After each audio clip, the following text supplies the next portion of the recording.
Yo. What's good, everybody? What's good? We are back. This is another episode of Bros Talk MMA. I'm your host, UTICA, undeniably the illest cat around, a.k.a. Mr. Make This Pick Real Quick. I'm here with my bro host extraordinaires. You know what it is. It's guaranteed Mr. Moneymaker, Mr. Paper Chaser, Mr. Never Miss. How we doing tonight, Ray? You know who the fuck it is. It's Mr. RayBuck. Smack sluts. Get through. Whoa. On the game. Hey, wait. We got to keep it PG. We got a special guest. Okay, apparently I'm just going to say that I'm Mr. RayBuck, Mr. Make It Happen, Mr. fucking Slut. Nah, okay. Mr. Hand him his crown, Mr. Hand him his belt. What else, Ray? No. Nope. I don't like that. Mr. Hand me my belt. Give me my crown. I am Mr. RayBuck, Mr. Make Shit Happen. And we're passing it along to... Not only that, we got another special guest tonight. Tell him who he is. And it's Cash Money off Fight Bloodline. I just want to thank you guys for letting me come on. I think it's dope. Yeah. Let's go. Most definitely. My man's here is a young goat in the making. Created and hosts his own picks and predictions show. So, you've heard us shout him out, but make sure, if you haven't, go subscribe to Fight Bloodline. Go subscribe to Fight Bloodline on YouTube. But, gentlemen, we are here today to discuss this weekend's pay-per-view. It's UFC 320. The light heavyweight title is on the line. We got Alex Pereira going up against Magomed Ankalaev in a rematch. And then we also, in the co-main event, have Merab Dvalishvili going up against Cory Sandhagen. I believe that this card has 14 fights on it, so we're going to start things out in the women's flyweight division. We have Veronica Hardy going up against Brogan Walker. We got Hardy coming in. They are 4-5 in the UFC, 9-5 with one draw overall, and are 3-2 in their last 5 bouts. We got Walker coming in. They are 0-2 in the UFC, 7-4 overall, and are 1-4 in their last 5 fights. My pick is with Hardy in this one by decision. They're going to be the younger and less rangy of the two, somewhat well-rounded in their skill set. A point fighter overall, though. Really, if they're able to just lead the dance in this one, which they should be able to, pretty much they should take this to the cards and win it. We got Walker coming in. They're the older of the two by 7 years. Longer in reach. Not much info outside of that because they've kind of been on a long layoff and, they're 0-2 in the UFC. So, there's not much to work with there. Like I said, they haven't won at the UFC level. So that's even more, affirmation for me to pick Hardy. Who we got, gents? I'm taking Veronica Hardy. Let me tell you, Brogan Walker has not gotten a TKO or a KO yet for a finish, so she struggles with power. I feel like she's going to have a hard time with Veronica Hardy. I feel like Veronica Hardy, with her 2 submissions on the ground, has slightly more experience.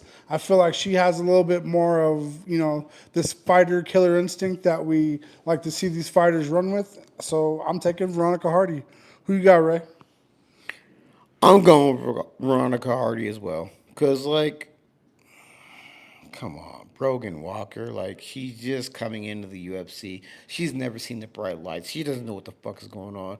And, again, we're talking about a women's fucking bout, right? So we're talking about, again, a straight, I want to put that, how do I want to put that? I want to put it as a decision win. So Veronica Hardy will get this decision win over Brogan Walker. I agree, my bros. I got Veronica Hardy in this fight. I believe she's very dangerous with her kicks, and she's also got a very dangerous ground game. Like Cameron said, they're both 0-2 in the UFC, which is not a great start, but I think this is the night where Veronica Hardy gets her first win, also by decision. And that's my take for that one. Most definitely, y'all. Moving on to the next bout on this card, we have a welterweight matchup between Ramiz Brahimaj going up against Austin Vanderford. We got Brahimaj coming in 4-3 in the UFC, 12-5 overall, and 3-2 in their last 5. We got Vanderford coming in 1-0 in the UFC, 13-2 overall, and 3-2 in their last 5. My pick's going to be with Vanderford in this one by either decision or KO. They're going to be the older of the two by 3 years, slightly bigger in stature, well-rounded overall. I would say they should just look to keep this fight standing and draw it out to the cards unless a finish opens up late. Brahimaj is going to be the younger of the two, slightly smaller, a grappler primarily. They should get this to the ground ASAP and try and find a finish as soon as possible. I feel like the longer this fight stretches out, the more it goes in Vanderford's favor. The only reason I say that they should keep it standing is I feel like they have the edge in the hands, but they do have some wrestling, so they could very well find the advantage on the ground if it goes there. I just feel like the path of least resistance lies on the feet. But my picks with Vanderford. Who we got, y'all? That's an excellent breakdown. I like it because Ramiz Brahimaj, I'm sorry.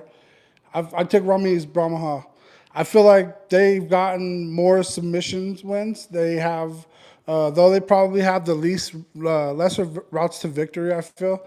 He's not going to get this done on the feet. I feel like both of them have submissions on the ground, but Ramiz is going to be dominant on pursuing to pulling this guy to the ground. And I don't think it's going to be anything flashy or fun of a fight, but I do feel like he likes to get these guys out. And all his decisions, as far as he's lost all of his decisions, all 4 of them. So I feel like he knows instinctively, like, hey, you know what I'm doing is not enough with the hands and the striking set. So he's almost kind of like a one-trick pony. So he's going to have to dominate in order to, and I feel like this is what it's going to take, submission-wise. What do you think, Ray? So are you picking Rashi Brahimaj or are you picking fucking Austin, the other guy? I'm picking Ramiz. That's who I said. Okay, it didn't feel like that, but go ahead. Good job. You know what I mean? I guess that was a great breakdown because I was like, I wasn't sure where you were going with. I was like, because I think you said Austin first. No, I said Ramiz. I said, though, that Austin has a couple of submissions on his own, I feel like he's not going to be Ramiz is going to overwhelm him with the takedowns. Plus, Ramiz has 4 losses for decisions. All his decisions have been losses. Sure, so he knows he has to get it done in order to get this win. Ramiz does. I'm agreeing with your breakdown. I thought your breakdown was amazing, but I thought I heard you say Austin as a starting point, like Austin, and then Ramiz is going to be great. Not. Like, Ramiz and so that's all I'm saying. I think that his breakdown was amazing. Like, it was amazing. Like, Ramiz is definitely going to do all those fucking things. He's going to whip that fucking ass. And then that's where we're going to fucking go ahead and just win. But we'll go ahead and move it on to my guy. So I agree with Darren here. I think Ramiz is going to go out there. He's going to finish this fight in the later rounds. He has lost all his decision fights. But he's also, I think he could win this fight on the ground. He does have a submission win under his record in his last fight against Billy Ray Goff. I really just think this fight is going to lean more towards his way. And, you know, Vanderford, he's good. I'm pretty sure he's dating that one Polish fighter, Joanna Jędrzejczyk. What's that got to do with anything, nephew? You know, just putting it out there. Hi, bro. Come on, No, hold up. No, you're right. Okay. You're right. No. Sometimes, like, you know what I mean? Gives him motivation, bro. You just smashing some little chick, you know what I mean? Like, that'll help you out. What? Yo, let's keep it a little chill. This is a minor we got here, my G. Okay, sometimes when you're kissing a little chick, you know what I mean? I don't think that has anything Okay. to do From with you. Whoa. Can we move on? We got 14 fights, y'all. We got to move on. Who you got? Brahimaj, right? Yeah, do your thing. I think he's going to go in there. He's going to finish his fight in the later rounds. He's going to end up dropping him and finish him on the cage. Y'all are wildin'. Real quick, shouts out to my guy Gabe in the chat. Yo, what's up, Gabe? Shout out. Much love. We gonna move on to a bantamweight matchup. We got Farid Basharat going up against Chris Gutierrez. Whoops, let's see here. I think I may have gotten my fights mixed up real quick. Yep, I sure did. Or they did one of those last minute flips. I can't believe they put this fight so far down in the fucking prelims. What's going on? That's wild. Anyway, okay, so we got Basharat coming in 4-0 in the UFC, perfect 13-0 overall. We got Gutierrez coming in 10-3 with 1 draw in the UFC, 22-5 with 2 draws overall, and 3-2 in their last 5 bouts. I'm gonna be going with Basharat in this one by either sub or decision. Basharat's gonna be the younger and slightly shorter of the 2 fighters, longer in reach, grappler primarily, and really they just need to get this fight to the ground as many times as they can, maintain the control throughout, and or find a finish if it opens itself up. They are coming off a slight layoff, which I would say is probably my only concern coming into this fight with them. But we got Gutierrez coming in. They're the older of the 2 by 6 years, slightly taller in stature, less rangy. A striker with nasty kicks. That's something that Basharat's going to want to look out for, but also could use to his advantage to find those takedowns. He needs to just keep this fight at distance, though, and avoid being taken down in Gutierrez's case.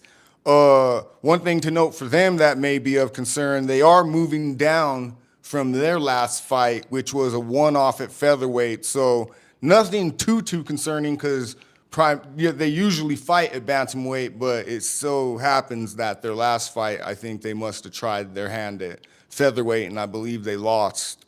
So just something to note, they are moving back down to the bantamweights, but I'll be going with Basharat in this one. Who we got, y'all? I'm taking Basharat as well. I'm a little worried about this because Gutierrez does have a lot more knockouts and TKOs than Basharat, but Basharat is undefeated. He's got it done on the ground and on standing up, so I don't feel like it's going to be a problem. I could just say this is be one of those ones you might not want to put money on because it could go either way because Chris Gutierrez could damn well not put Basharat on his ass because he has a heavy set of hands. He's a good counter striker, but I feel like Basharat's going to be trying to finish it on the ground. What do you got, Ray? This is a fucking phone booth fight. It's going to be a phone booth fight where fucking Farid Basharat beats the shit out of fucking Chris Gutierrez. It's just going to be that. You know what I mean? There's not going to be any takedowns. There's not going to be any, like, let's fucking sit and sniff crotch. We're going to see Farid Basharat beat the fuck out of Chris Gutierrez. And, like, it's not going to be a bad fight. Don't get me wrong by any means. It's just going to be a great fight. It's going to be a stand-up bout that's going to be fucking crazy. And I'm going to see Basharat fucking win. And that's just going to be what it is. And so I'm calling Basharat for the win out of one of the Basharat brothers. Call it a day. Who we got, Cash? All right. This is what I think. I agree with Ray in this fight. I think it's going to be a firefight with these 2 guys. It's going to be whoever lands the hardest punch, and I believe Chris Gutierrez is going to get it. I think it's going to be like they're just going to be throwing at each other, and I think Gutierrez is going to catch him. He's going to find that last blow. He's going to end up knocking him out. Okay.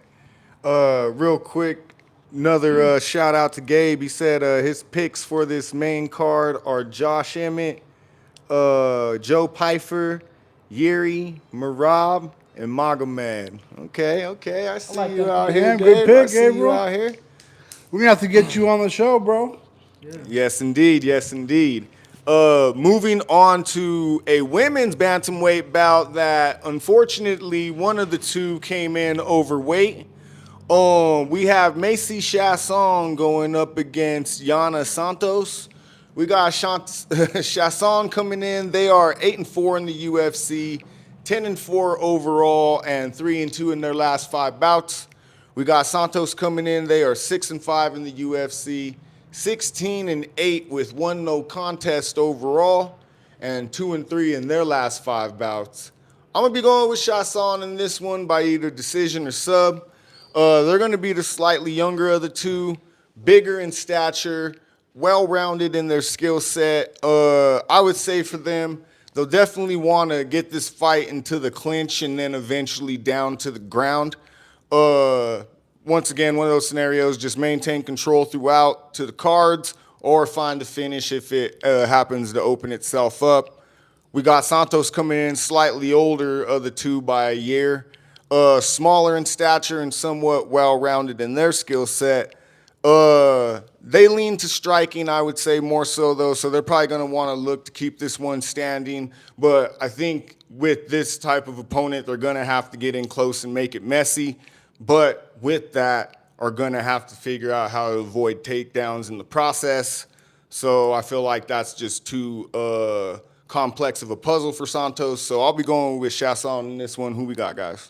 I'm taking Santos. Not because she's absolutely beautiful. But Not wrong. I feel like she's gotten more knockout victories. She has one sub.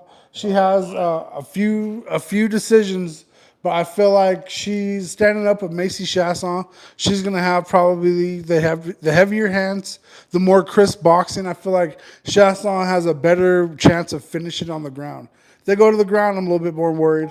But I feel like Santos is going to be lighting her up, piecing her up on the feet. And Macy Chasson's a dog. She's one of those fighters that likes to get in there, and if you want to punch it out, she's with it with punching out. She's not trying to go for a strategic win. She's trying to match the energy of whatever you got, which makes her, kind of an exciting fighter. I just don't care for her or her freaking haircut.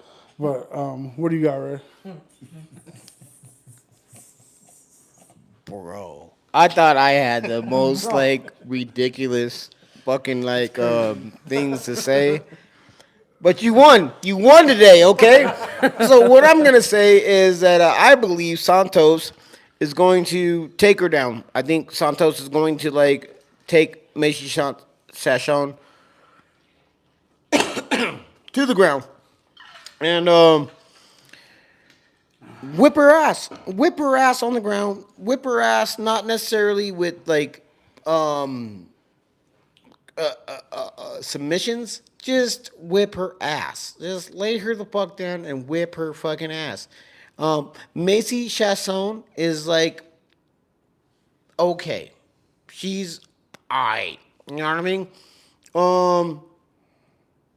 Do I not like her haircut? I'll agree with you. But that has no... She looked like she got it cut at Denver Mile High Blades. You know what I mean? A barber shop. With the razor. It looks like she got it cut by a fucking... by a weed whacker. You know what I mean? But either way, it doesn't matter. That doesn't matter, right? She looks like Zach from Saved by the Bell. You know what I mean? With that hair. Her Zach Morris haircut does not matter, I don't think, right? But that being said, Yana Santos is going to make this shit happen. She's going to take her down. She's going to hold her down there. She's not going to necessarily finish her or submit her. She's just going to dominate her, keep her on the ground, keep her in a place that she doesn't want to be. And win the game, right? Because we know this is a women's bout, and what women's bouts usually end up as is just a decision. So that being said, Yana Santos for the win. I disagree with you, Ray. What's going on? There you go. Let's go, Cash. I think I got Macy Chasian in this one. She's a pretty cool dude. That's not her I think she's name. Oh, my What's her name? Yeah, y'all are Whatever the hell her name is. wilding right now. What's her name? She's a pretty cool dude. Whatever you want. Chasson. Yeah, whatever. Chasson. Whatever her name is. Chasion's fine. I'm calling her Macy, bro. I'm bad with the names. Y'all know this. Bro. She's a pretty cool dude. She's a pretty cool dude. Hey, she's Come a on, physical fella for sure. Oh, we still got Lesbian fellas. Shouts out Brian Cole in the chat. Yo, to my guy. What up, Dad? Oh, okay. All right. Okay. Don't ever call another man dad on the Okay, show. Okay, bro. be ready in the Be chat. ready. Let's Go, go. bro. Fight Bloodline. Let's go. Yeah, let's get it. Subscribe now. Appreciate it. Hi, But- Daddy. Nah, Give me shit. that mic. Bro. Give me that. Just so I can say, type of we show. do have Fight Bloodline here. Like, so we got our guy right here sitting here and giving us crazy picks. You know what I mean? And like, not only he's giving us crazy picks, he's also been a winner for like, I want to say what, 3-4 weeks in a row, something like that. Yep. Like doing been real, killing it on the track. real work. So, you know what I mean? I'm happy to have you here.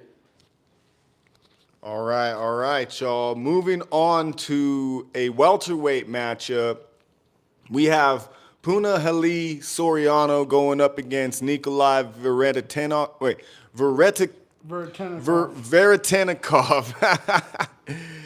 We got these two going up against each other in a welterweight matchup. We got Soriano coming in 5-4 in the UFC, 11-4 overall, and 3-2 in their last 5 bouts. We have Veretennikov coming in 1-2 in the UFC, 13-6 overall, and 3-2 in their last 5 bouts.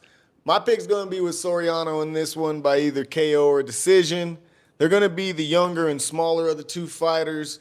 A striker with some grappling, but they're going to want to probably look to keep this on the feet. They should look to pressure Veretennikov or... Man, I'm messing that up. I was killing it. Yeah, I was going to say I was killing it earlier in the week, but today it is not coming together. They possibly just need to mix it up, though, and manage their energy throughout this fight to get the victory. Veretennikov is older by it's 3 years. Bigger. He's a striker primarily. He needs to keep the fight at distance in this one, weather the early power of Soriano, and then draw them out to the cards. I feel like that'd be something good for them, other than like a late third-round finish. But my pick's going to be with Soriano in this one. Who we got? I'm taking Veretennikov. I feel like he has the better strategic, the power, the march forward while you're punching. I feel like his chin is very underrated. I'm sorry, because he's had some really dog fights, and he seems to take everybody's best and still march forward and giving it. And I feel like nobody's been able to take his best yet. He's one of those guys who loses. When he does get his losses, it's in the decisions, and it's not usually because of the output. He does have a questionable gas tank because he is a high output fighter. He does have a muscular frame, but I feel like his march forward, Terminator type of fight style, almost kind of like RoboCop, except with more crisp punching, and he can do some damage on the ground. He does have some subs, but I feel like he's going to be more dominant on the stand-up. I feel like I can't remember. I'm sorry. I'm not even going to say that. I feel like Soriano is going to be trying to counter-strike this dude. And within eating those punch to counter-strike, I feel like he's going to end up on his back fighting for his life. What you got? Absolutely fucking not. Fucking Soriano is going to fucking punch fucking Veretennikov or wherever the fuck Cam said. Veretennikov. Whatever, all that shit, right? Veretennikov. Or like he's gonna just keep punching him in the fucking face. He's gonna keep punching him and keep punching him and keep punching him and keep punching him and keep punching him and then punch him again and just run through his fucking face so goddamn often that he's not gonna be able to stand up anymore. You just said that Veretennikov has a weird gas tank. Yes, he does. Questionable. Yes, weird. Questionable. Either way, you know what I mean? I'm not sure if you know what I mean. We're not talking about what's that called? Linguist or linguist. I'm not a linguist. Okay. 9 more fights. Shut the fuck up. I'm not Yeah, talking to you anymore. just What I'm pick a telling you goddamn is, fighter, I'm Ray. picking the fighter. I'm picking fucking Soriano. Soriano.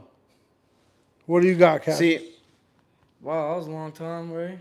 You know, but I feel like it was a very good breakdown. That wasn't even a long time. It was like kind of a short time. You guys didn't even give me a time to fucking do what the fuck I was gonna say, but it's all right. Go ahead, Cash. Alright. Shit. My bad, bro. No, it's not your fault. It's your fucking punk ass uncle's fault. Yo, Hey, damn. we got a lot of fights to run through, okay? But yeah, I'm going with Nicolay on this one. I think what Cameron said at the beginning, how he's gonna be controlling distance really well. I think he's gonna find I think he's just gonna, it's not gonna be the greatest fight. Like I said, I disagree with you a lot. I don't think Serrano's gonna be punching him again.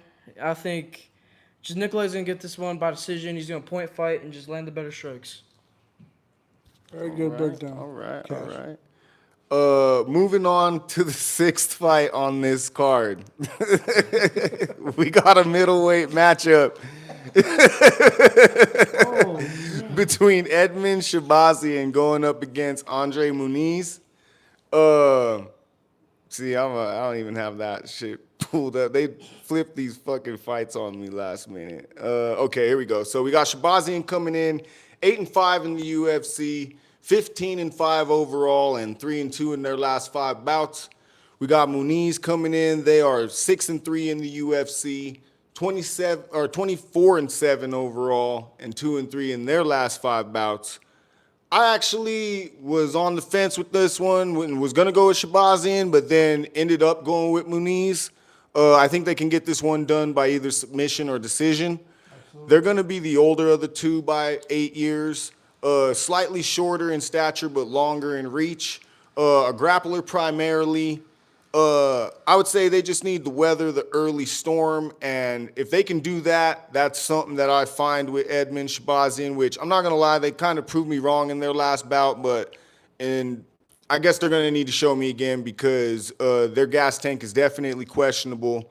So if Muniz can weather the early storm in like that first round and a half, and the sooner that they get this fight to the ground, they should be able to maintain control and find the finish. The longer they can draw this fight out, the better, though. The only thing I find is that they can be chinny, so they got to avoid the long-standing exchanges with Shabazian. Shabazian is going to be the younger of the two, taller in height, less rangy in reach, striker primarily, and for them, I would say that they need to keep this fight standing and at distance. Definitely got to manage their energy if this goes past that second half of the second round. And throughout the entire fight, they need to avoid grappling at all costs. Unless they crack Muniz, I think Muniz has a chance in this one, so that's who I'm be going with. Who we got, guys? I'm going with Andre Muniz. I feel like Edmund Shabazian has the better chance on the feet. But I feel like even if it's on the feet and he cracks Muniz, he's going to have to go down to the ground to finish him. And that's exactly where Muniz wants to be at.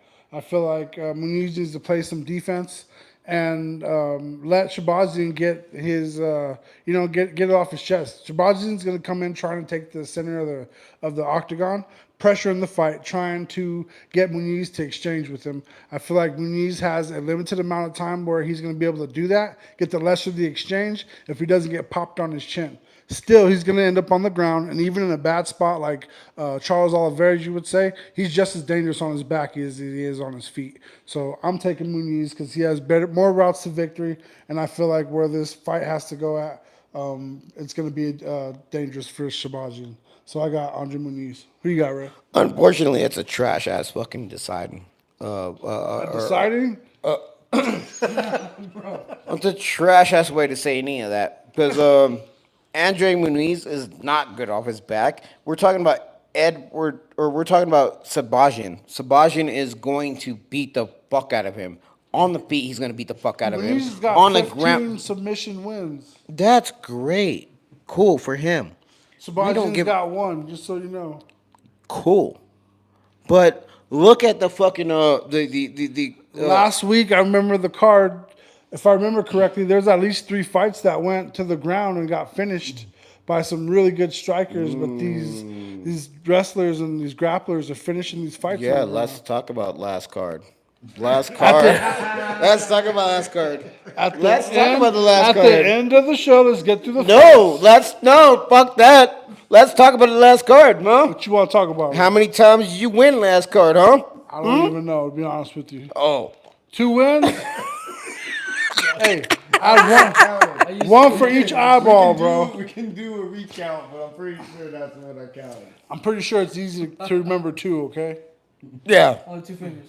2. That's all right. I had to ask hard. I did. I had to ask It's hard. good, my dog. It's okay. Like, I didn't want to bring it up, but fucking goddamn it. Like, you're going to tell me what the fuck I'm saying about some shit? Absolutely. Okay, well, then go ahead, my guy. I'm just going to say to you that Shabazian is going to whip this dude's ass. He's going to whip his ass. He's going to whip his ass. He's going to whip his ass. And then, like, let me go ahead and let me break it down a little bit, right? Because it's not that Muniz is not a submission artist. Of course he is. That's great. But Shabazian also blocks a lot of fucking, like, takedown defenses. And you, Cam, can fucking eat a dick as you fucking shake your fucking head, because I don't care about that shit. Shabazian for the win. You know what I mean? I'm gonna just leave it at that, man. Because I'm tired of both of you motherfuckers, bro. Like, Bro, what? it is what it is. Where did this go to Cam Eaton?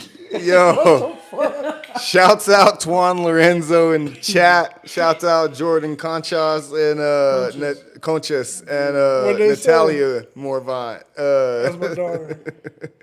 Jordan. Oh, snap. The couch is going to break soon, Floyd said. Darren, get on. And then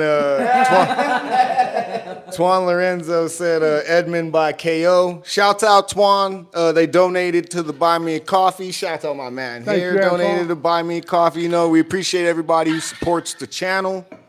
But yeah, who you got, my guy, Cash? So, I think on this one, I think I got Andre Muniz on this one. Like Darren said, 15-0 in submissions.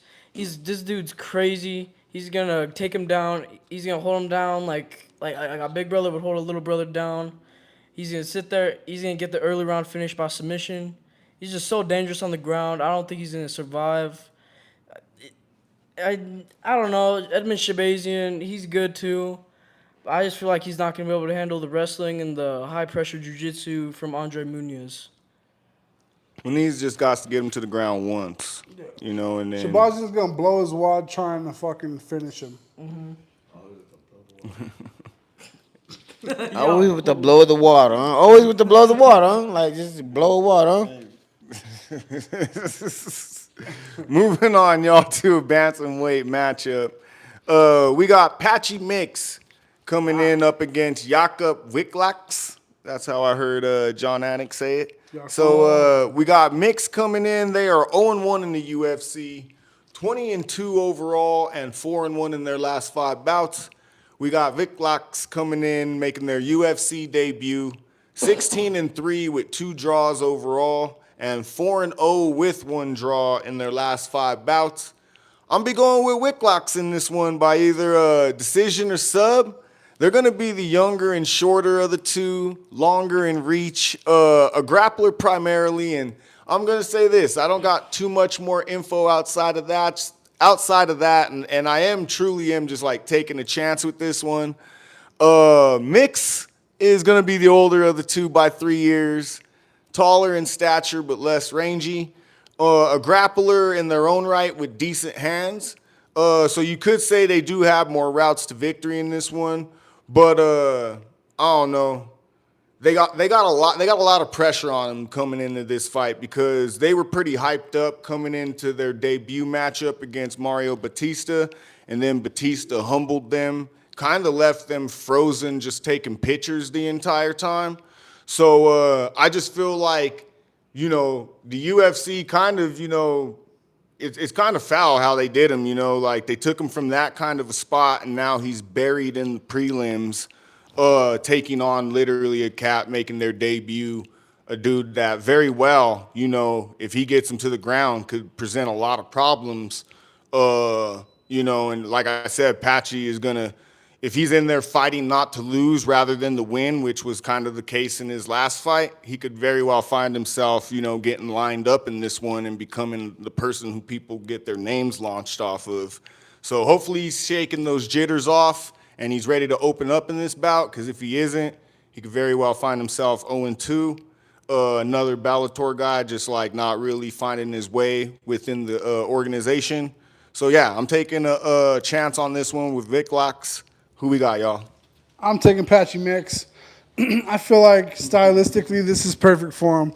This is the UFC telling Mix, if you can't win playing your own fucking ball game, then where can you win? Because you had this big old hype train behind him. Now he's got this guy who's dominantly never finished anybody on his feet. Only has wins on the ground for submissions. So he has less route to victory, though I like a man with a plan. So I'm still taking Patchy Mix because he has more experience. He's more seasoned. I feel like he's going to come out here more, hopefully something to fucking prove better than that fight against Batista. This is a lot different matchup as far as talent-wise from Batista to Wicklax. And I feel like just Patchy Mix is going to pull it off on the ground. It might be a little bit boring of a fucking a wrestling match, as you would say, but I feel like Patchy has more routes to victory. Probably has a slightly heavier hands, so I'm going with Mix. Who you got, Ray? Good fucking job. Finally, you fucking figured out a way to fucking like win, and like somebody that actually is going to win. Like he's going to have the better hands. He's going to fucking have the better wrestling. He's going to be the man. He's going to fucking beat the fuck out of this dude. And I'm surprised that you understand that shit. You know what I mean? Because I don't generally see like a good fucking thing out of you. You know what I mean? Saying like